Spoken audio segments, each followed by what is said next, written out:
पार्थाय प्रतिबोधितां भगवता नारायणेन स्वयं व्यासेन ग्रथितां पुराणमुनिना मध्ये महाभारतम्। Om Asato ma satkamaya tamaso ma jyotirgamaya mrityorma amritam gamaya aviravir maheti rudrayatte dakshinam mukham te namam pahi nityam. May the divine lead us from the unreal to the real, from darkness to light, from death to immortality. May the divine consciousness fill our hearts and protect us.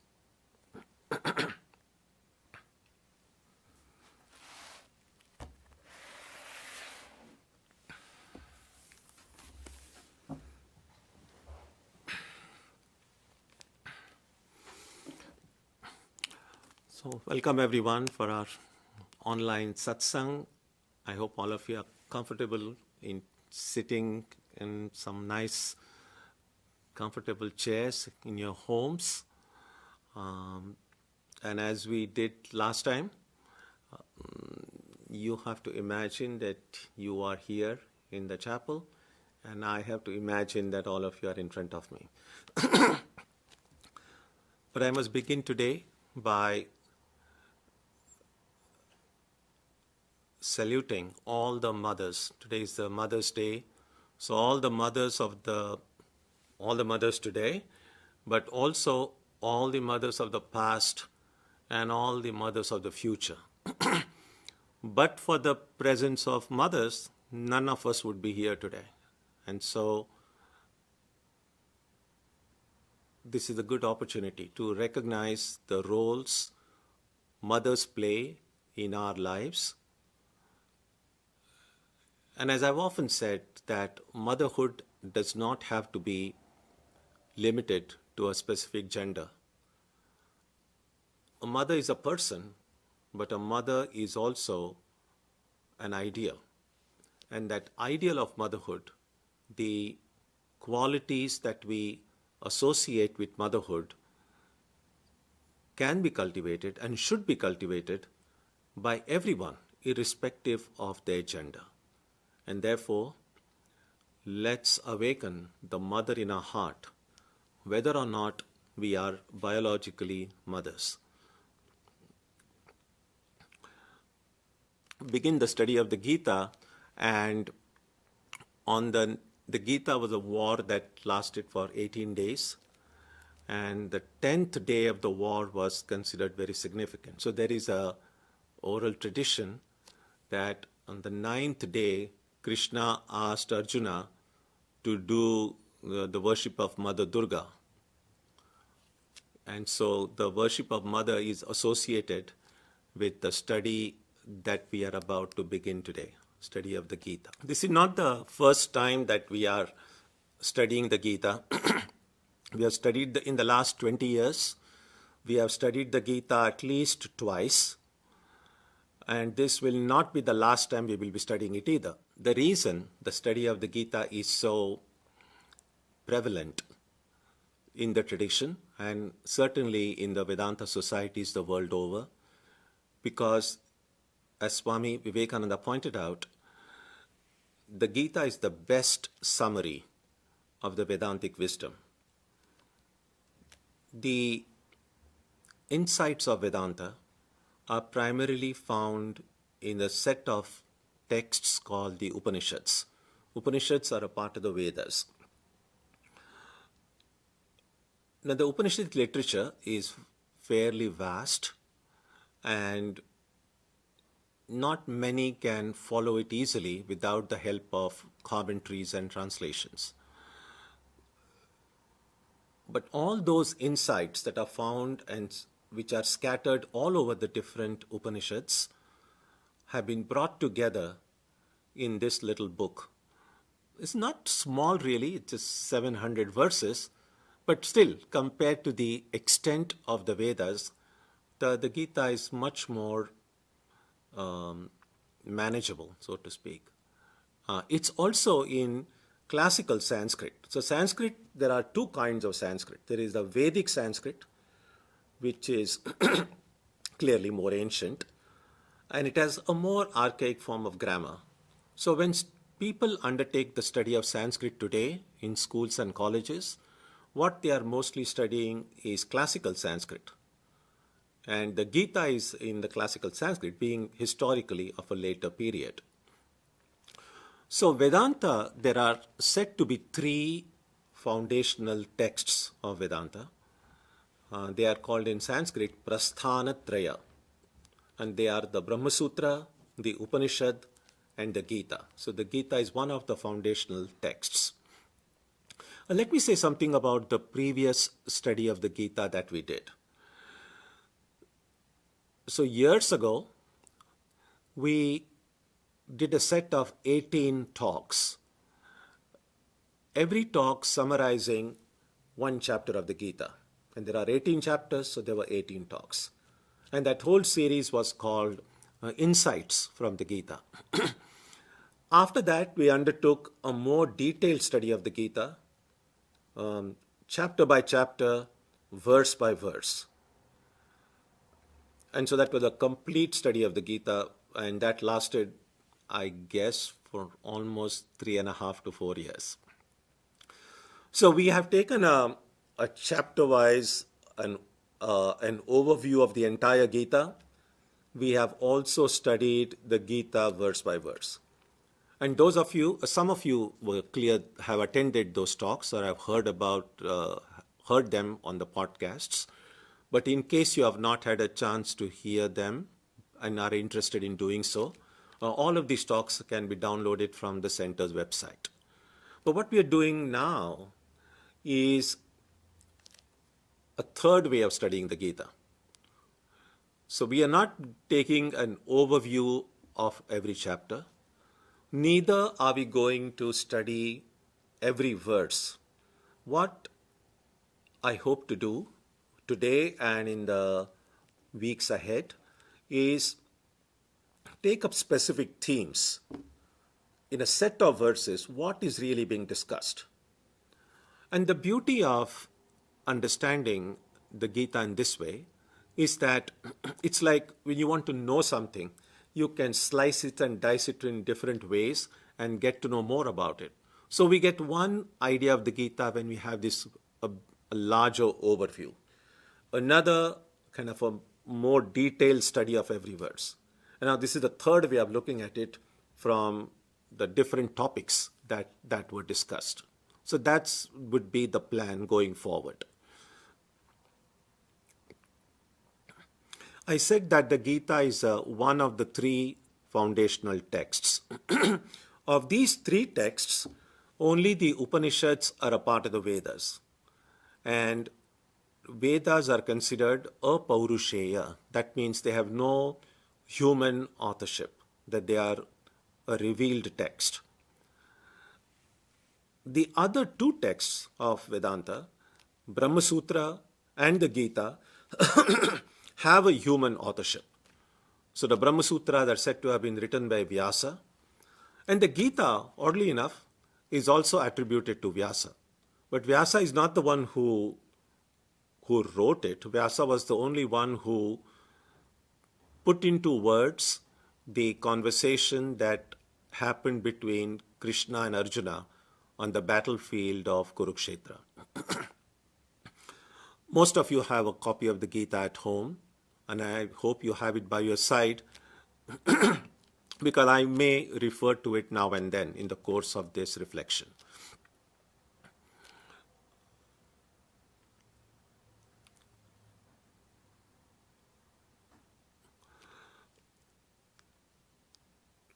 So one of the things that we need to remember about the Gita is that, as Sri Ramakrishna said, what is the central teaching of the Gita? And he used to say that if you repeat the word 10 times, a number of times, say Gita, Gita, Gita, Gita, Gita, so you will see, while you are repeating Gita, after a while, you might as well have been repeating Tagi. And then there is some rule of grammar that Tagi really comes from Tyagi. That means detachment, letting go. And so Sri Ramakrishna used to say that the central teaching of the Gita is to let go. The simply let go doesn't make much sense. Let go of what? And the answer is let go of everything that brings pain and suffering in our lives. Because no matter what we want in life, ultimately what everyone wants is that I don't want any pain and suffering, and I want to be happy. Now we have. It's not like we don't have happiness in life. We do. Unfortunately, all of the joys that we have in life are very short-lived. They come and they go. And it's not as if the suffering is permanent either. There are times when we suffer a lot more, and there are times when we suffer less, and there are times when we don't seem to be suffering. All of these are very temporary. So it's not just joy that we seek or absence of suffering. What we want is an eternal happiness, a happiness that will never end, and complete freedom from suffering.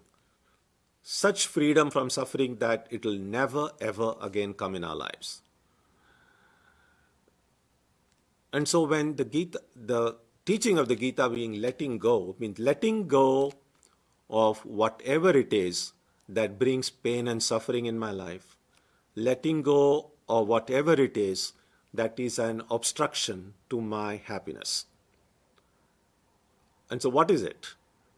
And the answer is, as long as I cling to things which are temporary, things which are perishable, things which are changeable, I'm never going to be happy all the time.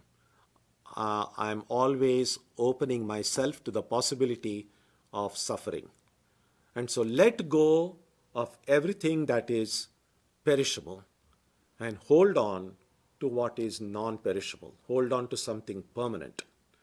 And Vedanta is really nothing but an exploration, an examination of what is permanent in life, what is eternal in life.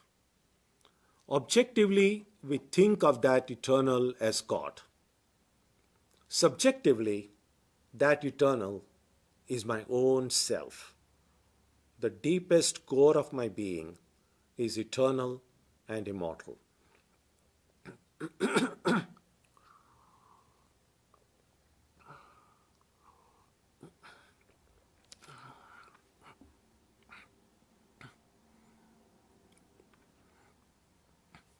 So that is the central teaching of the Gita, that letting go of that which is perishable and finding that which is eternal. The word Gita itself is actually in the past tense. Now sometimes, there is a very beautiful book called The Song of God. It's a very, very inspiring, very, very uplifting translation done by Swami Prabhavananda and Christopher Isherwood. And it's a great title, The Song of God. But if you want to go to the technicalities of the word Gita itself, the word Gita is not a noun. It's actually a verb. So that, we might say that which was sung. So very briefly, again, I think most of us are aware of the historical context of the Gita. And it is this, that there were these two sets of cousins, Pandavas on one side, Kauravas on the other. And it's a long story, all described in great detail in the book called the Mahabharata. The most conservative estimate is that the book has at least 100,000 verses. So if any of you are thinking of memorizing it, forget it. That's not going to happen. It's not even necessary. The Gita is actually a part of that book. Now think about it, 100,000 verses and 700 verses of the Gita in that. And when you have a portion like that in this vast ocean of 100,000 verses, it's so easy to miss it. It's not like it just stands apart on its own unless someone points our attention to it. The earliest commentary we find on the Gita is that of Shankaracharya in 8th century AD. And so oftentimes it is Shankaracharya who is credited for drawing our attention to these 700 verses in that text and saying, look at these verses. There is something very profound going on here. Well, there is something profound going on in other parts of the Mahabharata as well. But here is where Shankaracharya pointed our attention. So it's a long story, but at some point, almost to the climactic portion of that story, these two sets of cousins have come on the brink of a war. All efforts to bring peace have disappeared. All attempts to reconcile have led nowhere. And now they are on the battlefield. The Kauravas, the bad guys, they have a much vaster army. The Pandavas have also a fairly big army, but smaller in number. But they have these 5 great warriors, the 5 brothers. Krishna is a cousin. So he's related to both the parties. So there is a story that just as when we have wars, usually people will look for allies. That you see, this is our group, we will fight together. And then there is the enemy side. So similarly, when it became inevitable that these two cousins, Kauravas and Pandavas, are going to fight, they started visiting the nearby kingdoms to find out who are their allies, who will fight from their side. And each of them kind of gathered up huge, thousands, hundreds and thousands of soldiers on each side. And of course, they visited their cousin, Krishna, wanting to know which side he will fight. And so both, the representative of the Kauravas was their eldest brother called Duryodhana, and from the Pandava side was Arjuna, who was very close to Krishna. The story goes that they both went to Krishna's place asking for his support. And Krishna, the ever diplomatic one, he said he's going to remain neutral. He said, I'm not going to take part. I'm related to both of you guys. I'm not going to fight. But he didn't want to send them back empty-handed. So he said, look, there are these soldiers, my army on one side, and I. You can choose either one. You can either choose my army or you can choose me. But if you choose me, I'm not going to fight. Now, Duryodhana, the Kaurava cousin, he thought it's a no-brainer, of course. What's the point in having someone who's not going to fight? So he said, I'll have your army. So Krishna's army actually fought from the side of the Kauravas. And Arjuna was very happy that Krishna will be from the side of Pandava. Then Krishna said, I'll be a charioteer. I will drive your chariot. Now, by the rules of those days, a charioteer was not supposed to fight, obviously. He is just going to navigate the chariot, and then whoever is there in the chariot, that was the person who was going to fight. So that was the situation. And so on the day that was fixed, that was one good thing of those days. Unlike the wars of present times, when people can be sitting in some bunker somewhere navigating a drone and catching the enemy by surprise in the middle of the night and bombing them, that didn't happen. They announced the date. There was a time every day the war began at little after sunrise, and the war for that, the battle for that day ended by sunset. And sunset, then everyone retired to their tents, tending the wounded, taking care of the dead, and they rested, and then they are ready for war the next day again. So, and they had these very rigid rules.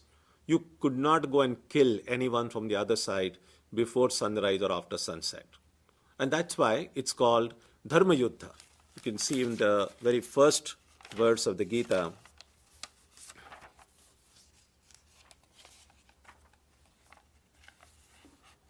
Dharma Kshetre, Kurukshetre. It's called a Dharma Kshetra, that land where Dharma is practiced. And the war that was done was also called Dharma Yuddha. And there were certain rules, certain duties, certain traditions that they had followed. So that was the situation. And so on that the day they had fixed, the two armies assembled before each other. And then we read, and if you look at the verse, it begins with Dhritarashtra Vacha. Dhritarashtra was the blind king of the Kauravas. So he says, "Tell me, O Sanjaya, assembled in Kurukshetra, the center of religious activity, desirous to fight, what indeed did my people and the Pandavas do?" This is important. This is important because there is a popular misconception about the context of the Gita.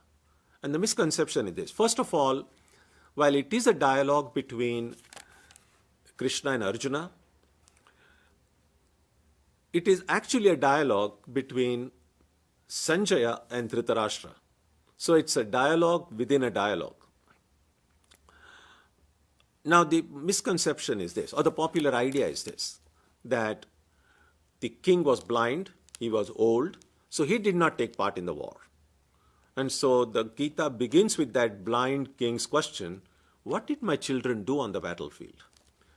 The popular idea was that this Sanjaya, who was a charioteer and who was one of the courtiers of the Kaurava camp, that somehow that he had been given a boon, a yogic vision, by which he was able, while sitting in the palace, he was able to see what was going on in the battlefield, and that he narrated this scene to the blind king. And so if you have seen, I think even that popular television version of the Mahabharata, you will see it's almost like a big TV set on the wall, and a kind of a live relay of the battle being happening there. Now that's not what happened. And that's clear from the very first verse, when the king asks Sanjaya, what did they do? Look at the part tense. If it was a live relay, then the king would have said, what are they doing? It would have been the present tense. So the actual story is this. The war began, and first 9 days, massive war, lots and lots of hundreds and thousands soldiers were slaughtered. On the 10th day, I remember I said that a day previous to that was what Krishna had asked Arjuna to do a special worship of the Divine Mother at Durga. Because the 10th day was significant, because it was on the 10th day that the commander-in-chief of the Kauravas was Bhishma, a very venerable figure. He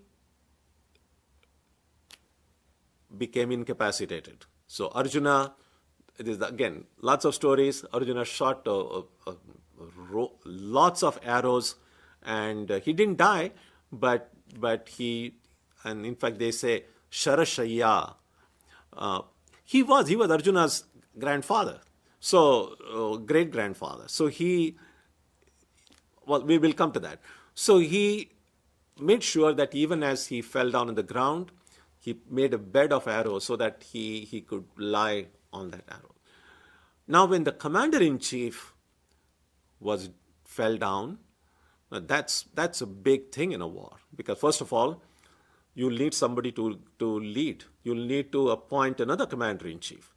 And so when that happened, when Bhishma, they were all depending so much on him leading and leading them to victory, when he fell down, this Sanjaya rushed back to the capital, named Hastinapur.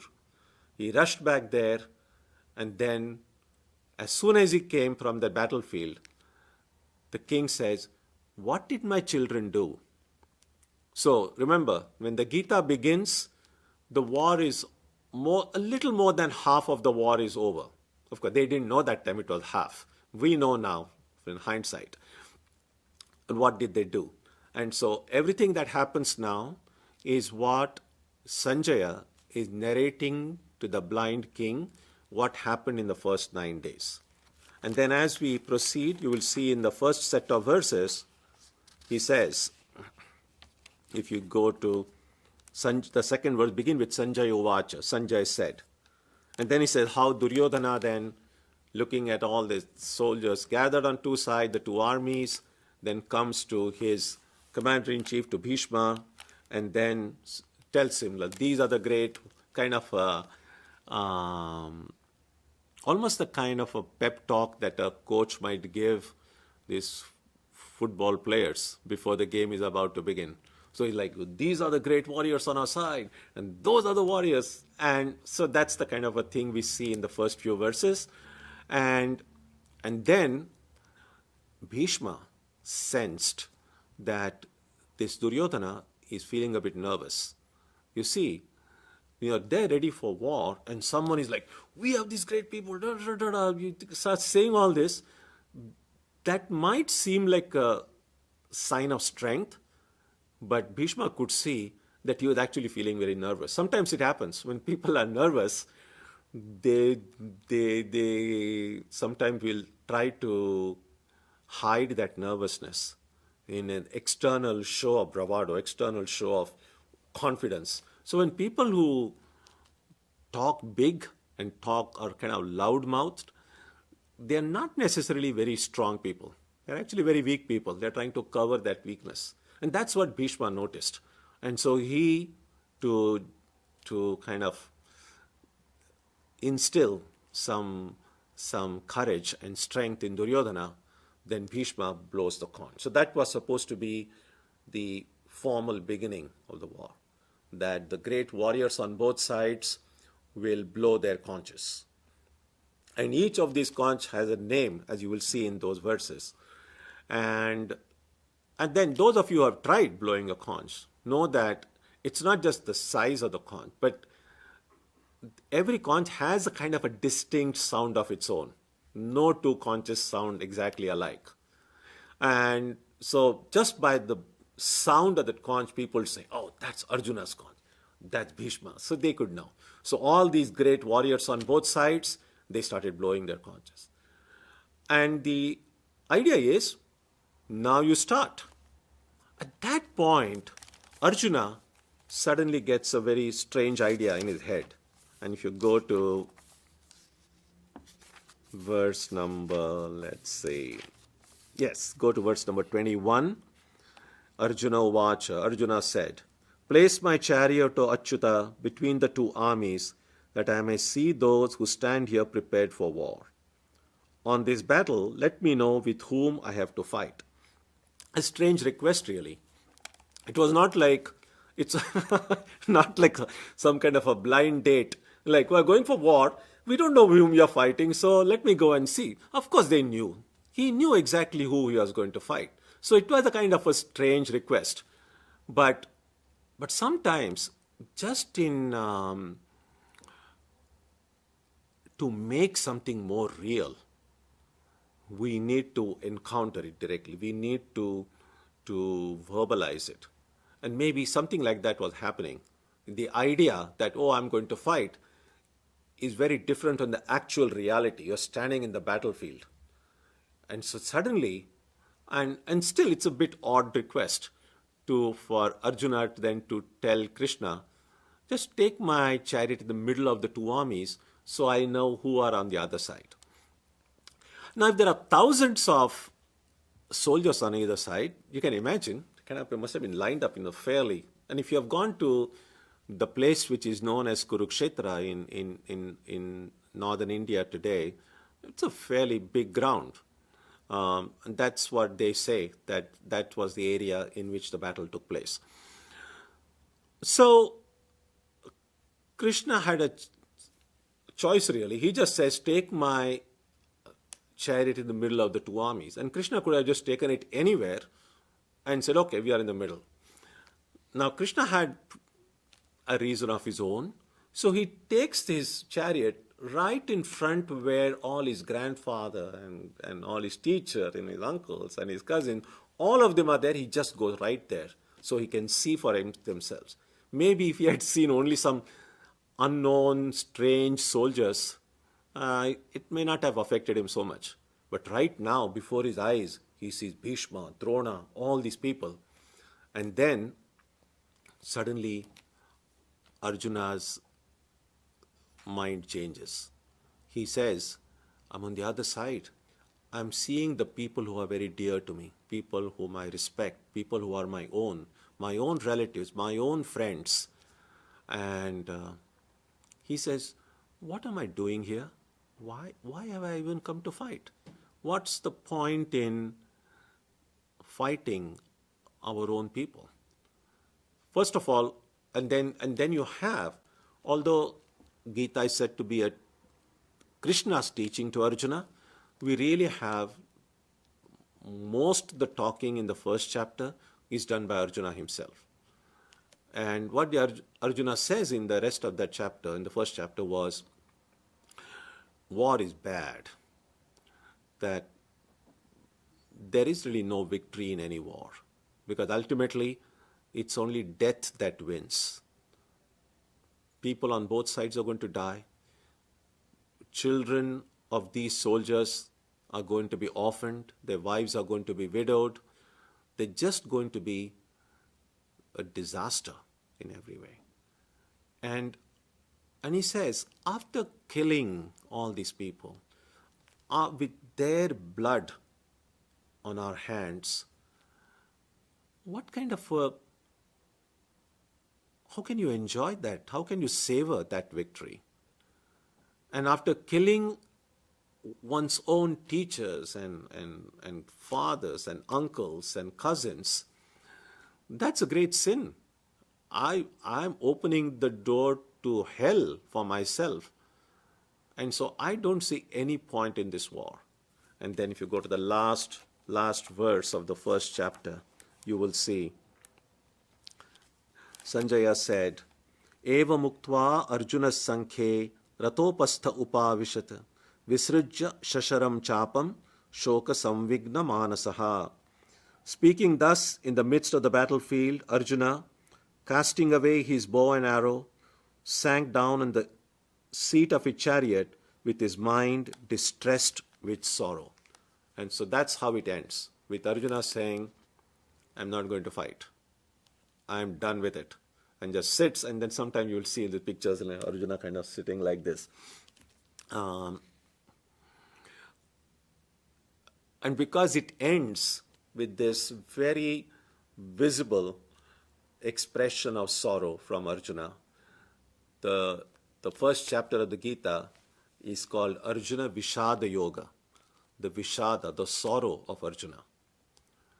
Now clearly this is exactly what was happening. So it was not like an 18-act play and the first act ended and people were like, okay, first chapter is over, the second chapter begins. Clearly, this division of the entire teaching into different chapters was done at a later date.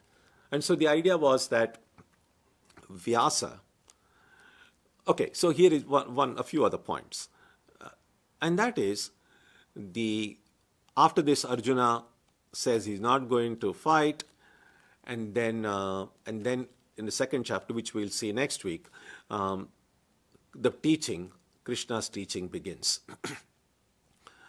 And as I said, there are about 700 verses, and if you remove these, about 50, so about 650, mostly 650 verses of Krishna's teaching. There's no way of knowing how much time it would have taken to give all that teaching. And so if this is exactly what Krishna told Arjuna, then we say, well, about an hour and a half at least, 2 hours, 3, we don't know.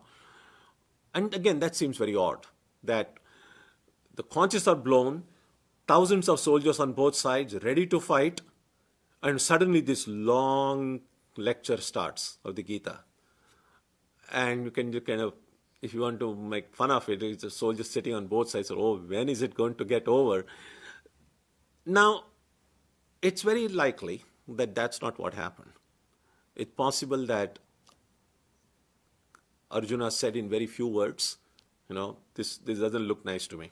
I'm not going to fight. And then Krishna gave him some words of wisdom. Maybe it might take him a couple of minutes, 5 minutes. According to some people, not too many words might have been exchanged either. The greatest teachers of Krishna's caliber can just impart the insight by just a look. And so the problem was solved. Maybe not many people even came to know what was Arjuna's problem and how it was solved by Krishna. So it was later Vyasa's power of yoga, that he saw what a profound insight was imparted by Krishna to Arjuna. And then he put that insight into words, which have now taken the form of this Gita. So this is not to suggest that every word of the Krishna is exactly how he had spoken. We don't know. And it's not even important. It's not even important what was the day on which this teaching was given. It was not important what was the time. None of that is important. In fact, Swami Vivekananda goes to the extent of saying that even if at some point someone were to come up with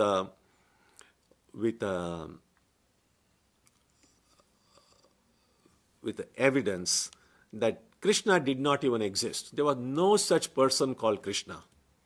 Now, would that invalidate the Gita? And he says, no, that would not invalidate the Gita, because the truth that the Gita teaches would remain valid even if Krishna did not exist. So the teaching of the Gita is not dependent on the historicity of Krishna. So these are some of the things that we need to keep in mind. So what we have seen today are just the background, the context. One other brief point which we can discuss further later on is that everything that Arjuna says, that the war is bad, the war is wrong, Krishna never refutes that. So what he's saying, we all would agree with it. That of course war is bad. Of course we should not fight. And we'll see. We'll see going forward. Now I'll just take a look if there have been any questions or any comments, and I'll try to answer them. So one of the questions was what translation or edition of the Gita I can recommend. Really, there have been so many. Probably after the New Testament, probably, the Gita is the next most translated religious scripture in the world. And so there are many, many translations. You can use any of them. The one I have brought today is just titled Srimad Bhagavad Gita. It's translated by Swami Swarupananda. Swami Swarupananda was a disciple of Swami Vivekananda. I like this because it's very compact. It gives a word-for-word meaning of the original, and it gives a few brief notes based on Shankara's commentary and also on Vivekananda's teachings. But there are many. There is, which I referred to already earlier, The Song of God, translated by Swami Prabhuvananda and Christopher Isherwood. It's a great translation. So I don't have any specific preference. I think any translation should be fine. There's Swami Vireshwarananda's translation of the Gita with Sridhara's gloss over it. That was the text we used when we studied the Gita in detail some years ago. And that's a great translation as well.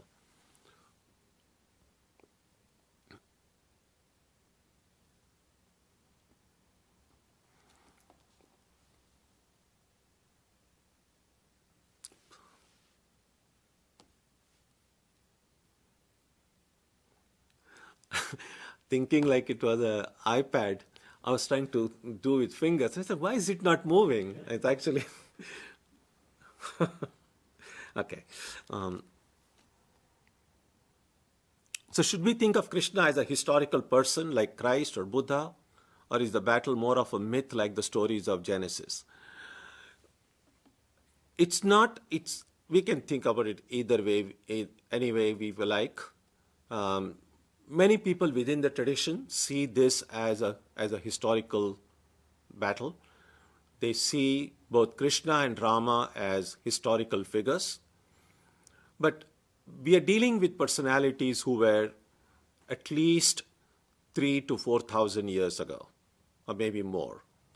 And inevitably, the stories of their lives and the incidents from their lives have gotten mythologized.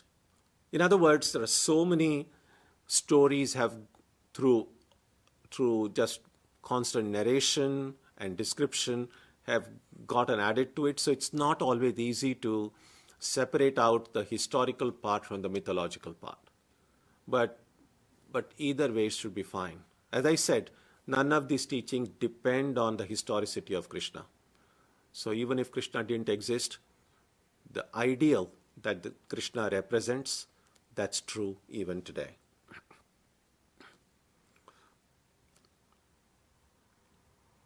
Yes, the Vedas, the Veda was written by anyone. Do the Upanishads, what Upanishads also reveal? Yes, the Upanishads are a part of the Vedas. And so the Upanishads also have no human authorship. In fact, it is said in the tradition that the Vedas are the breath of the divine. And again, there are various ways you can interpret it, but they say that that one reality, that one supreme being breathes out the Vedas, and through the Vedas this entire creation comes. And when the breath is taken in, all of this goes and merges inside the divine being. And so, yes, the Vedas, the Upanishads also have no human authorship.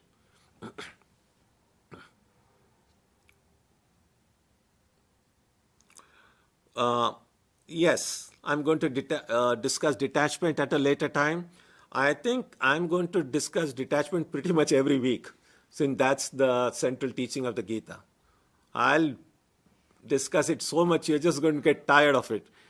That you How many shlokas are there? About 700 shlokas are in the Gita. Here's another question. We could have another side to Arjuna asking Krishna, requesting him to place the chariot in between the two armies. We could have another side to Arjuna. Like we should understand what we are getting into. Well, I don't think that Arjuna actually needed to go and put the chariot in the middle of the two armies to know what he was getting into. I mean, come on, he had prepared for the war, got ready for it, and he knew exactly what he was getting into. So it was just that Arjuna had become very, very nervous. He had begun to have doubts. He had begun to have second thoughts about the wisdom of agreeing to come for the war.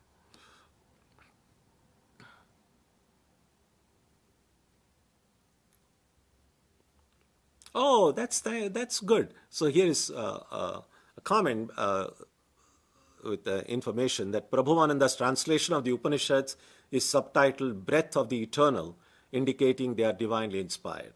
That's beautiful. Thank you. Thank you for pointing that out. Yeah, that's the breath of the eternal.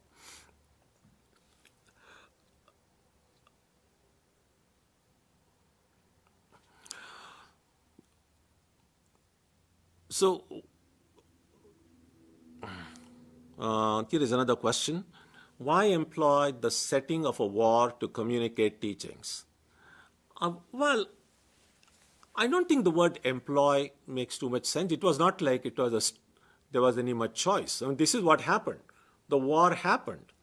And that was the time certain teaching was needed, and Krishna gave that teaching. It was not like Krishna said, I want to give that teaching, but this teaching can be given only on the battlefield. So now I must do something to kind of have these fellows fight so that I can give that teaching. It wasn't like the teaching was predetermined and then the war became a prop for the teaching. No, the war was what happened, and the war necessitated created a situation when guidance was called for, and the teaching came because of the reality of the war. So if you look upon Gita simply as a piece of literature, then you could say with the author, why does the author employ a battleground as a backdrop for the teaching? But if you don't look upon the Gita just a piece of literature, then you say, well, this is what happened, and we are just being narrating whatever happened that time.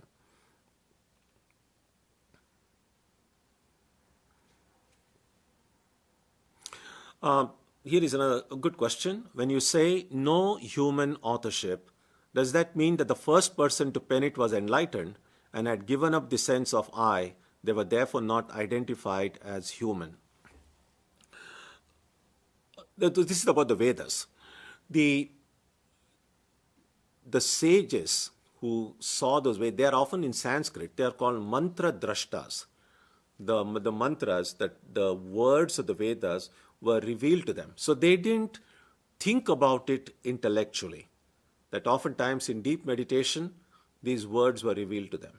And so because it was not a result of their own intellectual activity, that it just was revealed to them, that's why it is said there is no human authorship.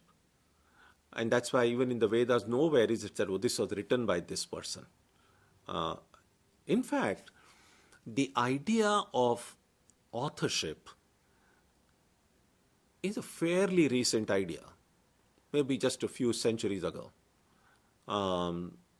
Again, I can't say the exact date when people started ascribing authorship, but in the Eastern tradition, many of these old texts, even texts that were historically written by people, we know very little about those authors. In fact, even the Gita, for that matter, the Mahabharata, which is ascribed to Vyasa, Vyasa is an interesting person, that it's likely that there was a historical person called Vyasa. But then you see the number of texts ascribed to Vyasa, the authorship of the Mahabharata, the commentary on the Patanjali's Yoga Sutras, the authorship of the Bhagavata. It's huge, the amount of things. And so sometimes people have wondered whether Vyasa is just one person, or people just wrote things and said, I don't want my name, just put Vyasa's name there. And so that was how it was. And so to answer your question, yes, the Upanishadic teaching, the Vedic teachings were not the result of intellectual activity. The next question is, why did Krishna offer to help Duryodhana? He could have said no. War would not have happened. Oh, no. First of all, what Krishna should have said, really, that Krishna has to decide. I'm no one to either defend his thing or try to second guess why he did that. But I don't think that if Krishna had said no, the war would have been avoided. So I don't know. Again, I think it's good to remember that this is just history. This is what happened. Why it didn't happen, there could be any number of factors. And it's very difficult for me to guess why exactly Krishna said no, or what would have happened if he had said yes. I mean, think about it this way. Even things that happened yesterday in your own family or among your friends, Say, why did this person say this? And what if this person had said no? Who knows what would have happened? I have no idea. So, again, this is what happened, and Krishna did make that offer. And there's nothing you or I can do about it.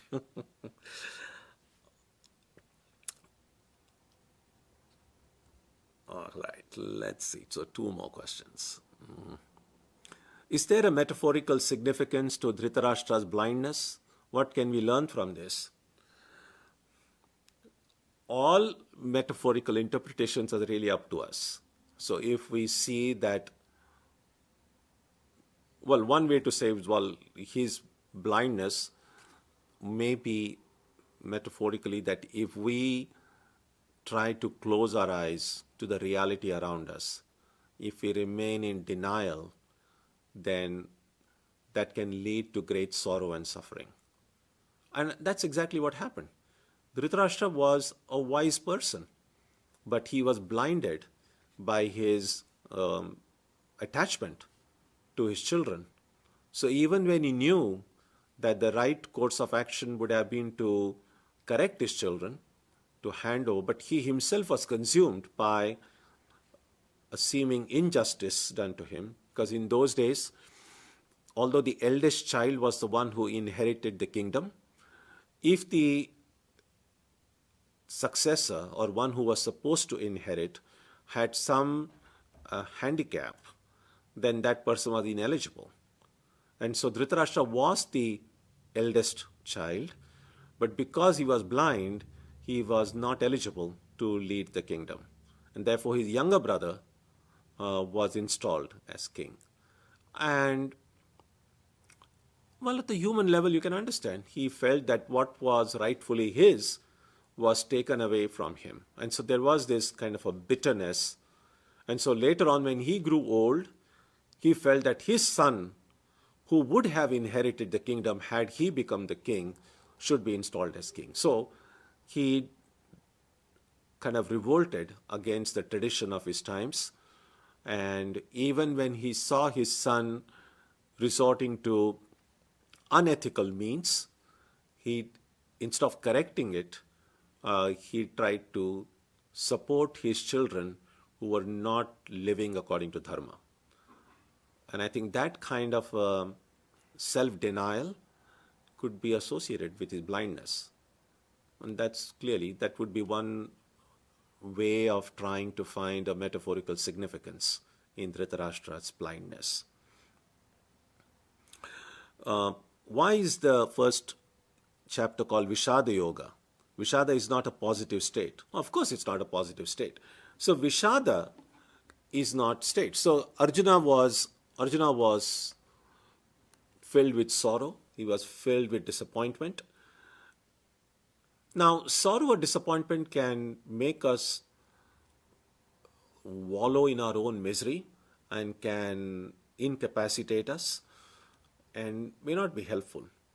But oftentimes, if we are willing to learn and if we are lucky to get the right guidance at such times, then such moments of profound sorrow, profound disappointment could become potentially a wake-up moments in our life, a time that we suddenly get an awakening.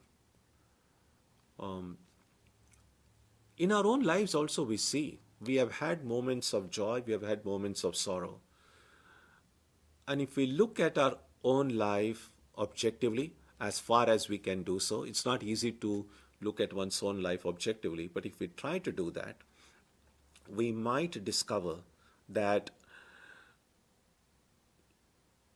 life has taught us more through our suffering, more through our sorrow, than through our happiness. Now, well, given a choice, we would all like to learn and grow through happiness. But life has this kind of a weird sense of humor. He said, well, if you want to learn, then better be willing to take some suffering. But again, I mean, this is important to remember. Suffering alone itself is not enough. I mean, lots of people suffer and learn nothing. So they just keep on suffering. But if I can harvest my failure, he can harvest my suffering, he can harvest my disappointment, then through that, something beautiful can come. It's like organic manure. When you are trying to do gardening and you put some manure for your plants, that's not really very fragrant. That's in fact sometimes very offensive smelling. But if you put it in the right proportion, right time, through that thing, and a beautiful plant will come, and flowers will come, and which will give beautiful fragrance. So similarly, disappointments, failures, sorrow and suffering in our life, instead of allowing them to consume us, if we use them as a manure from which a beautiful flower can grow, a flower which will exude peace, contentment, harmony, joy, wisdom, and it's possible. We see, the lives of most saints and mystics you have seen, it is not just a bag of roses. There was a lot of struggle, lot of suffering, lot of hardships, lot of difficulties. But they knew how to harvest them. And because they knew how to harvest them, you see, from those difficult circumstances, a beautiful, fragrant life came out of it. And we can do that with our own sorrow and suffering. And in fact, that's what happened, as we will see going forward, that through this disappointment that Arjuna had, this profound disillusion with the state of affairs, that he, consciously or not, made himself ready to receive the teaching from Krishna, which we will study next Sunday. Om Jananim Saradam Devim Ramakrishnam Jagadgurum Padapadme Tayo Shritva Pranamami Muhur Muhu.